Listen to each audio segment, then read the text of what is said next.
I've reached a point in my life as a full-time working mum, over 40 years old. I cannot look at my home anymore and look at all of the clutter that's around me. I have been going on a process to declutter my house, yes, but also with that and have items in my home that I know that I can sell and I can get some money for. But I realized after probably 18 months of selling my things online, Facebook Marketplace, Gumtree, and other online stores and consignment stores, I was hearing crickets. Like, nothing. And no one was coming to buy it. And I was thinking, why on earth is no one coming to buy my stuff? The reality is no one wants your stuff. No one wants it. So you actually have to present it in a way that people do want to buy it and they actually will want to buy it. So in this video today, I'm going to show you 10 things that I've learned over the last 3 months or so to be able to sell some of my belongings online, specifically on Facebook Marketplace. And I'm going to share them with you today. Once I learned this, it all made sense. So if this sounds like what you're interested in, go ahead and click the like button and let's get straight into it. Now I'm going to share the 10 things that I've learned over this period, in addition to stopping time wasters. Once you hear this, you'll be like, oh my goodness, why didn't I think of this before? With that dreaded term, is this still available? If I hear that or see it again, I'm literally gonna chuck everything out of the window. So I'm gonna save yourself, I'm going to help save you so much time with this quote. So stick around until the end and I'll share that with you. Let's get into it. So the first thing that I want you to think about when you're looking to sell your items online, whether it's on Facebook Marketplace or it's a different place altogether, it doesn't matter. Same principles apply. I want you to think of your items as the things that you're going to sell. I want you to remove your emotional attachment to them. You cannot be attached to those items. What do I mean? I mean that you can't think of them as so much value and I can't get less money for it, for example. The reality is that if you're selling it on Facebook Marketplace or anywhere like that, people are looking for a bargain. Simple. So you got to give them a bargain. You can't be attached to that item. If it's something that you actually want to, that you feel is of value, then donate it to a friend or family or something like that and rehome it another way. But or give it away for free, which is also what I did for some of the items. Some of them you just can't sell. I want you to think of those items as the ones that you choose as I want to get money for them, but I actually just don't care how much it is. That's the kind of mindset and intention that you need to go in with, because otherwise you'll be like sitting on those items for weeks or months at a time thinking, why is no one coming to buy my items? They're not coming to buy it because you priced it too high and you're emotionally attached to it. You just want to get it out of the house, but you don't necessarily want to donate it, because I find that even when I drop things off at donations, I feel guilty, or I feel like, I wonder what's going to happen to that. I wonder who that's going to go to. And I do personally prefer selling my things online or, giving them away for free or giving them to a good home. And I know that someone's going to get benefit and use out of it. Point number 2, just like I mentioned in the first one, you really want to make sure that you're pricing your items to sell. Now, pricing it to sell is so important. Just like I mentioned before, that's with picking out the items, but price them to sell. Price them at like crazy amount of money. I had these ramekins that had been in my garage for the longest time. My husband's a chef, so he always has the tools, plates, all of this stuff, all lying around. And these were all like used ramekins that hadn't been used all too much. And initially I had them priced at, I can't remember, I'll pop it up on the screen. I had it priced at an original price, and then in the end I just priced them as like $2 each, because they had only been used once and they were pretty much brand new. And I just priced them at $2 each for someone to come and buy them. If they want to come buy 1, 2, 4, whatever it is, I had them priced to sell because I just wanted them out of the door, because initially I wasn't going in with that mindset. I was like, well, someone's definitely going to want to buy these. I think it was around $30 or something like that. Someone's definitely going to want to buy all of these 17 ramekins at $30. Really? 30 ramekins is a lot.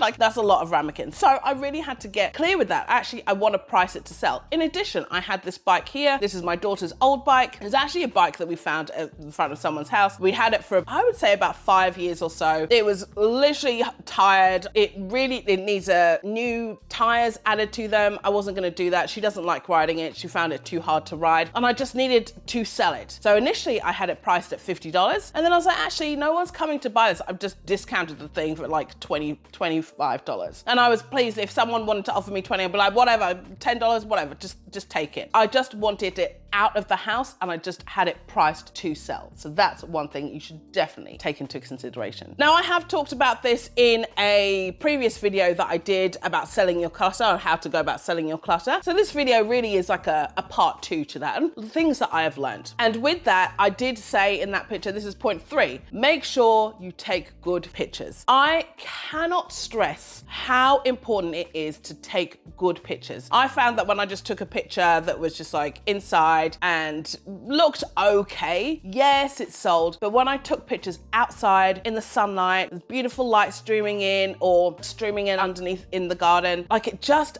enhanced the quality of the picture. And it actually shows, hey, I actually care. I care about these items and I want that person and that buyer to also feel like, oh, this is coming from a good home, someone who actually cares about it. It really makes such a difference. I found even for myself, when I'm looking at photos or things that I wanted to buy some train tracks, wooden train tracks for my son, I scrolled past all of the pictures that looked a little bit blurry, that didn't look very good. So really making sure that you take a good quality photo and get the angle right, get the lighting right. Think of yourself as someone like you've got an e-commerce business, right? If there's a pair of shoes online that you've seen and the picture's blurry and they've only got one photo, you don't know what it looks like from the side. You don't know what it looks like underneath. You don't know what the laces look like. I'm talking about shoes because I'm actually just looking at a pair of new sneakers that I want to buy. And this is on the Nike website and they're beautifully displayed. There's someone standing up wearing them. You know, like it doesn't take that much just to do that extra little legwork. And I think it's important to take good quality photos so people can see what they are purchasing, and also as well it places in their mind, hey, this has actually come from a good home and someone who cares about the products. I want to buy that. It might not seem like it, but that psychological trick, I know it works for me. I want to know that it's come from a good home, and not that it's come from a good home, but someone who's taken care of it and appreciates it and really wants to give it on and pass it on to someone who will take care of it as well. So depending on whereabouts you live, you might have the option to place, there might be other places where you can list your items, as well as Facebook Marketplace. So Facebook Marketplace is one place. Oh my goodness, that's a lot.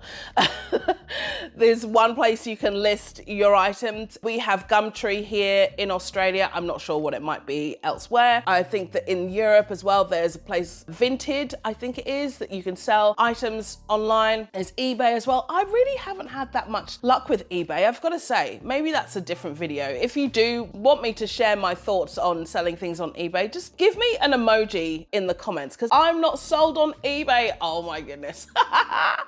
Anyway, back to what I was saying. I digress. You want to list your items in more than one place. So it gives your items the opportunity to have them listed elsewhere. So what I did most of the time is I found it easier to write my posts or whatever it was inside of Gumtree. I'd post it there originally, and then from there I would take it and I would copy all of the text and I would paste it inside of Facebook. In addition, inside of Facebook as well, once you post it on the marketplace, it gives you other options to list it in other Facebook groups. In your local area, you might have groups where you can sell items as well, or like a buy, swap, trade, sell, whatever Facebook group. And if you're a part of that group already, then you can list it inside of there and it will show up inside of there. It gives your items more reach and more opportunity to reach more people, which I found to be really helpful, because I found that people were reaching out to me like, oh yes, I saw your post inside of the group. Is it still available?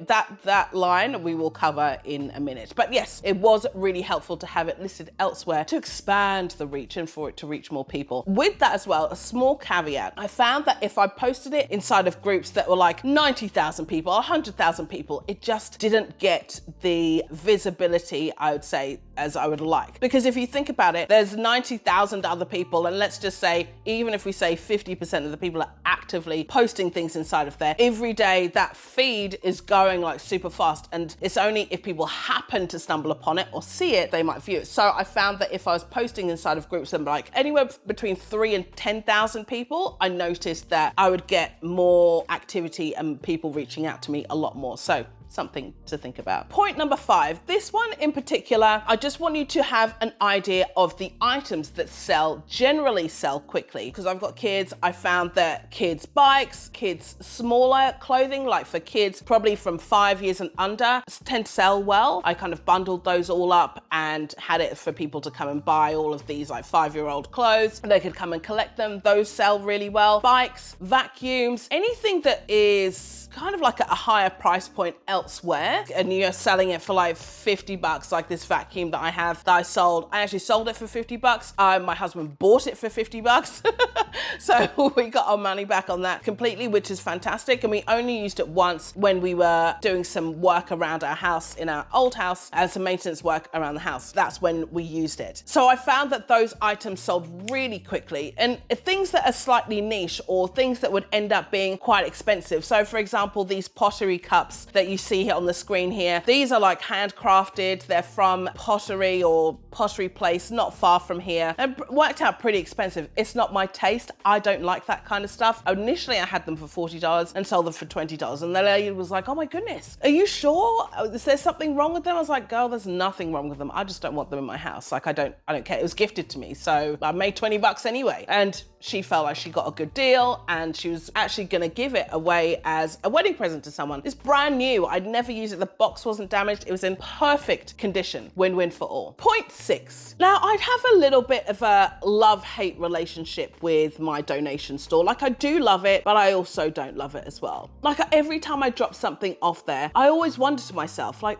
will that end up in landfill? Will someone actually buy that? Where's it gonna go? Like, I do have those questions, and you might have them as well. Like, where does it go? And I've seen lots of articles and documentaries about most of the things that are given to donation stores just ending up in landfill. And in my heart, I'm like, I don't want that to happen to my items. Not that my items are the best and they're the most precious to me, but I really do want them to go to a good home. I would post some things on Facebook Marketplace wanting to get some money for it, but then I would have some other things that I had and I was like, I actually just want to give it to a good home. Like, I want to know that it's gone to someone and that they will appreciate it and that they will use it. Because the reality is that no one wants your stuff, really. No one wants to buy all of your things, your junk, your belongings. Like, no one wants to buy your clutter all of the time, especially if it looks terrible. I saw a post the other day with a lady selling these shoes, right? Shoes that were worn to the ground, all of this stuff for $50. And I was like, this is a joke, right? Like, why are you saying that? Anyway, I'm completely going off topic, but it really did make me chuckle. It's like, you can't sell those. Those are raggedy. Those ones need to go in the trash. That is the only place for them. Anyway, back to what I was saying. Giving your items away for free is a really good thing to do. So you still post it on Facebook Marketplace or any of the other places that you might be listing it, Gumtree, whatever it is. Maybe not on eBay because I can't do that because you'll actually make a loss. But you can post them and list them for free. And I found that I had some puzzles, some kids' puzzles. One of the pieces was missing. I also had some plates that I actually listed to sell. But a lady reached out to me, and this is a beautiful story. She reached out to me. She has a lady who has an issue, was going through a domestic violence, whatever it is. She's staying with her. She was looking to move somewhere else. A lot of the shelters that they have here in Australia actually won't take any donations of plates or clothing or anything like that. So she was looking to help this woman get some things so she can move into her place. She was just waiting for it to go through the process for it, but she didn't have any belongings. And it just really sat with me. I was like, wow, I'm here to help. Like, what can I do? So I spoke to my husband. We had some towels that you use, like tea towels, dishcloths, anything that I could find that I knew that I probably wouldn't be able to sell, because like dishcloths and that kind of stuff people would buy in the store. But I knew that, hey, look, I've got so many of these, let me give them to her. I gave her away some plates. I had a teacup as well. I had some glasses, like some small Coca-Cola, like promotional glasses as well. I didn't like them because they were odd. I knew that I probably wouldn't be able to sell those, so I gave those to her as well. Like, get comfortable with giving some stuff away for free. It made me feel better than actually dropping it off at a donation store, because I knew who it was going to. And I knew that that person was really going to value having those items more than I did. They were just sitting in my garage, just gathering dust. And so just made me feel, it's just quite heartwarming. And I was like, I hope she gets a huge amount of benefit from it. And she actually did reach out to me. She sent me a message and said, thank you so much for the items. Like, I've been using them. She sent a little picture with her using the glass. I was like, oh my God. I'm not going to share the picture because obviously I don't have permission from her to do so, but it was really heartfelt. So get comfortable with giving away things for free. At the beginning of this year in January, as the new school year started, we had a whole heap of texters and pencils and all of that stuff, and ones that my kids didn't like using, or some of them were similar colors. So I asked my kids to go through them, just make sure we've got the ones that actually work and chuck away the ones that don't work, and let's go ahead and donate them. So we also did that as well. So giving away things for free will just make you feel just that little bit better, whilst you're also making money from the things that you're selling on Facebook Marketplace. Now, this is an interesting one, and I didn't realize I was doing something wrong until I actually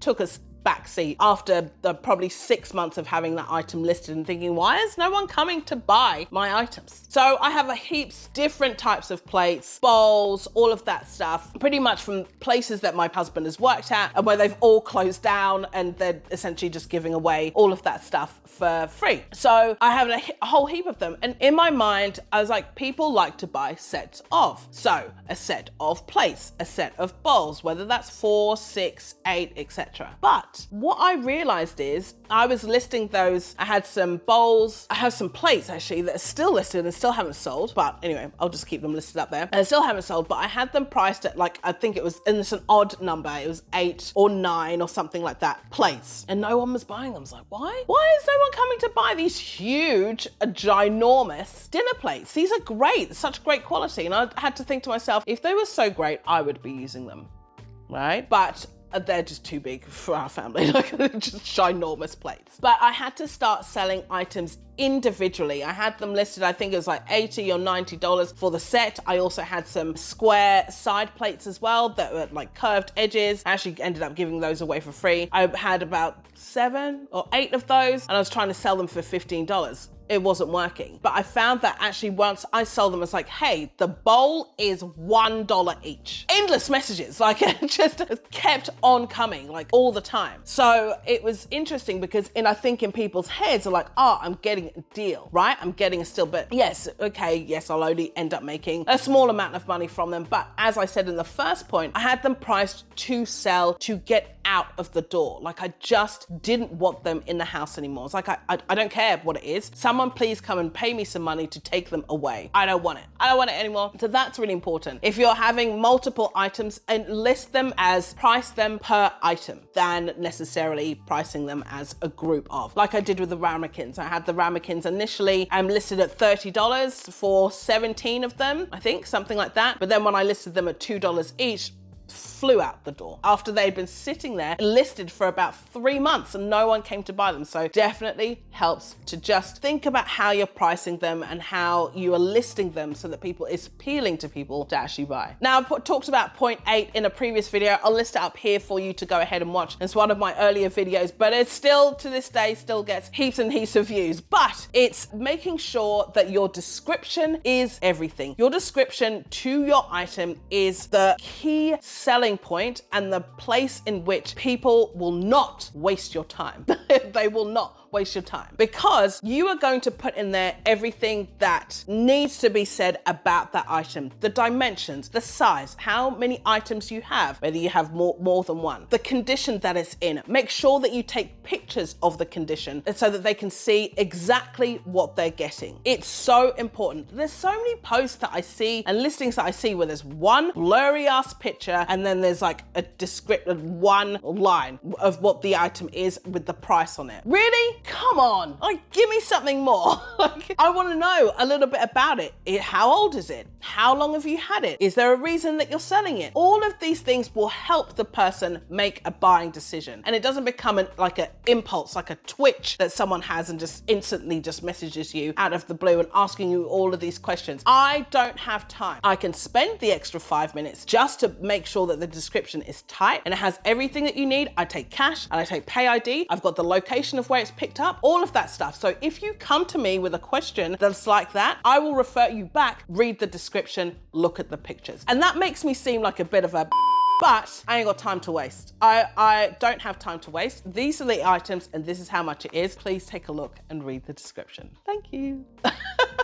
Coming up to point 9. This one will stop the time wasters in their tracks. Now I want you to add, just similar to what I said in the previous point about the description, I want you to add inside there, you can add an abbreviation of this and I'll list it inside of the description below. Inside of Facebook Marketplace, when someone sees a post, and I don't know why this is, it has like an automatic text there where someone can just click that button and it says, is it available? And it's like a pre-populated text. And then it comes through to myself. So it comes through to the seller and it says, is it available? Facebook, if you're watching and you are listening, please remove that. It is the most annoying thing in the whole world. It is so irritating. I'm gonna go on a rant here, so brace yourselves. If you see the post, then you know it's available. The person hasn't taken it down. Because if it wasn't available, you wouldn't see it. Like, come on. Why is that feature there?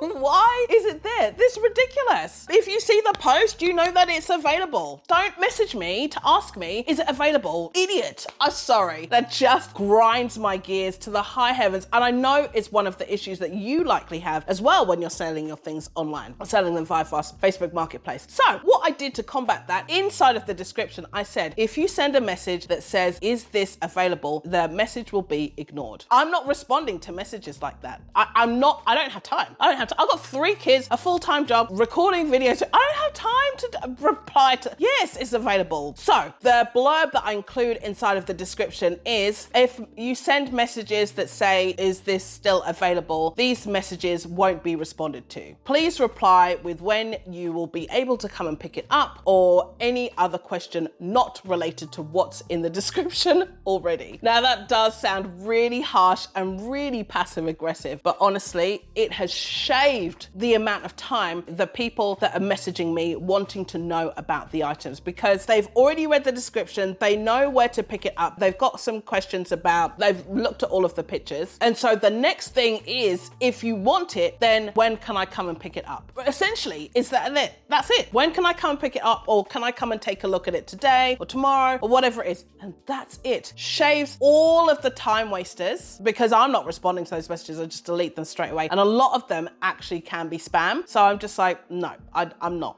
playing that game. So this blurb will shave the time off for you and you'll thank me. This might be like new information, but I saw it on a post from a lady who was selling some wooden train tracks that I wanted to buy for my son for his set. And I was surprised. I was like, that is smart. I like her already. She had great photos as well. And I bought those train tracks from her and I was like, that's genius. I'm here for it all day long. I've got to tell everyone about it. So on to point number 10, and generally how much I've sold. So over the last 18 months, I did add it all up and I've sold a total of $948.53.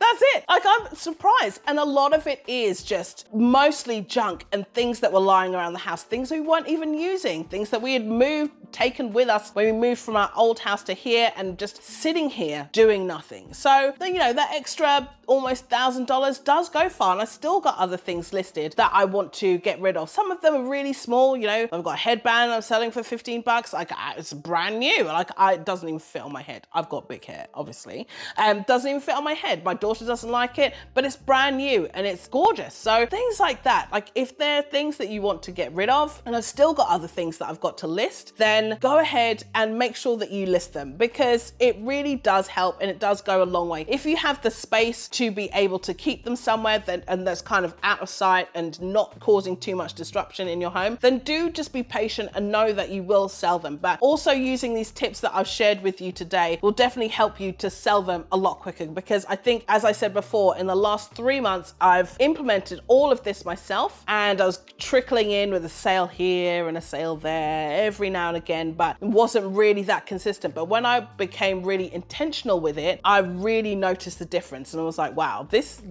is a game changer. I've got to let the girls know so they know. All right. You should definitely go ahead and check out this video I did right here, all about how to sell your clutter. It covers some of the points that I have already, but covers it more in general. So you should definitely go and check out that video right here, and possibly one right here that Facebook has also mentioned and recommended for you to go ahead and watch. Until next time, gorgeous, keep fighting for simplicity, and I will see you in the next video.